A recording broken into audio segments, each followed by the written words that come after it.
संभोग सुख की प्राप्ति हर लड़की का सपना होता है। ये सपना यौवन से उठकर और विवाह के बाद खत्म हो जाता है। जैसे बोला जाता है पुरुष के लिए प्रेम का रास्ता पेट से होकर गुजरता है, वैसे ही एक लड़की के लिए प्रेम का रास्ता उसके मन से होकर गुजरता है। मेरा नाम अवंतिका है। हर नौजवान लड़की की तरह भी मेरे अरमान थे कि मेरी शादी अच्छे से हो, एक अच्छा जीवन साथी मिले जो मुझे शारीरिक सुख दे, साथ मेरी कदर और सम्मान करे। और 26 साल की उम्र में जब मेरी शादी फिक्स हो रही थी तो पापा और भैया लड़का देखने गए। जब घर आए तो उनके चेहरे हंसी से खिले हुए थे। भैया भाभी से बात करते हैं, भाभी दौड़े दौड़े आती हैं और मुझे बताती हैं कि सबको लड़का पसंद आया और जल्दी ही वो लोग मुझे देखने आने वाले हैं। भैया और पापा की बात करते सुनना, परिवार बहुत रसूख वाला है और घर में 2 गाड़ियां, गाय भैंस हैं, कई एकड़ खेत हैं। लड़का बेंगलोर में कमाता है, 2 लाख महीने की तनख्वाह है। मुझे थोड़ा अजीब लगा, क्या ये सब देख के मेरी शादी हो रही है? अगर आप लड़की हैं तो आपने भी ये बात महसूस की होगी कि सामने वाले का इंटेंशन क्या है। आप इस बात को जल्दी से भांप लेंगे। भगवान ने ये शक्ति हर लड़की को दी हुई है। खैर, समय बीतता है और लड़के वाले मुझे देखने आते हैं। मेरे घर पर उनकी खूब खातिरदारी होती है। भाभी के विशेष आग्रह पर वो लोग उनसे बोला जाता है कि इन दोनों को अलग बिठा दिया जाए, थोड़ा आपस में बात कर लें। तभी मुकुल बोलते हैं, अरे कोई ऐसी बात नहीं है। मुकुल वही लड़का है जिससे मेरी शादी होनी है। मुझे अजीब लगा कि ये क्या बात हुई। आपका मन नहीं बात करने का? हो सकता है मेरा मन हो। भाभी के जोर देने पर मुकुल कमरे में आते हैं और 2 मिनट शांत बैठे रहते हैं। मैंने पहल करके पूछा, आपको खाने में क्या पसंद है? उन्होंने तुरंत बोला, जो मिल जाए। फिर हम दोनों शांत थे। मुकुल ने बोला, तुम्हारा फिगर काफ़ी अच्छा है, लगता है कसरत करती हो।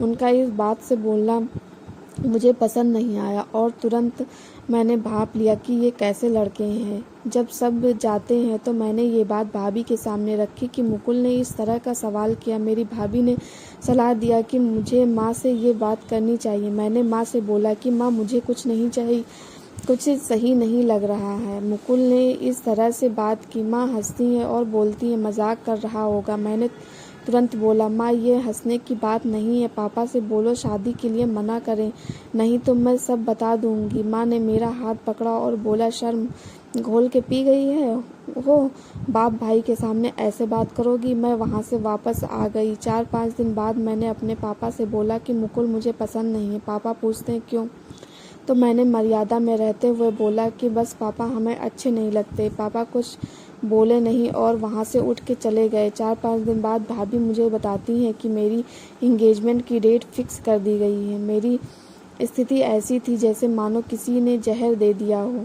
मैं घबरा रही थी। मौका देख के मैंने भैया को बोला कि मैंने पापा से बोला था मुझे मुकुल नहीं पसंद है। तो भैया बोलते हैं, क्या मेरी शादी मुझसे पूछ के की गई थी? यहाँ रिश्ता जोड़ा जा रहा है, चुपचाप शादी करो। इंगेजमेंट के बाद शादी होती है और एंगेजमेंट और शादी में महज 7 दिन का गैप था। शादी के बाद जब मैं मुकुल के घर जाती हूँ तो भी मुझे अंदर डर लगता है। हमारी सुहागरात का दिन है।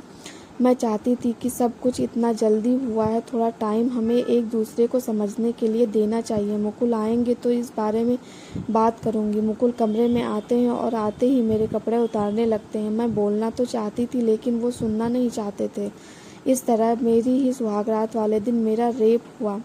मुझे खुद से घिन आने लगी। मैं चाहती थी मैं घर से भाग जाऊं, लेकिन समाज की दहलीज लांघने की हिम्मत नहीं जुटा पा रही थी। मैंने अपनी माँ को बताया बिना किसी उम्मीद के, तो उन्होंने मुझे बोला, शादी के बाद सभी लोग के बीच ये होता है, तुम कोई नई लड़की नहीं हो, शादी हो गई और अब अपनी जिम्मेदारी समझो। माँ के इस नीरस प्रतिक्रिया ने मुझे अंदर तक हिला के रख दिया। प्रतिदिन मेरा रेप मेरे ही पति द्वारा होता रहा और मैं मूक बनकर इसे होता देखती रही। मेरी स्थिति इतनी खराब हो गई कि मैं आत्महत्या करने जा रही थी। तभी मेरी कॉलेज की दोस्त ने मुझे बुलाया और डॉक्टर को दिखाया, जिसमें ये पता चला कि शारीरिक शोषण होने से मेरे अंदर की आत्मा मर गई है। एक लड़की के लिए ये बहुत ज़रूरी होता है कि वो अपने पार्टनर को पहले समझे। इसीलिए मैंने बोला, स्त्री के लिए प्रेम पहले उसके मन से शुरू होता है, प्रेम में पड़ी स्त्री आपको अपना सब कुछ सौंप देगी। मैंने पहले ही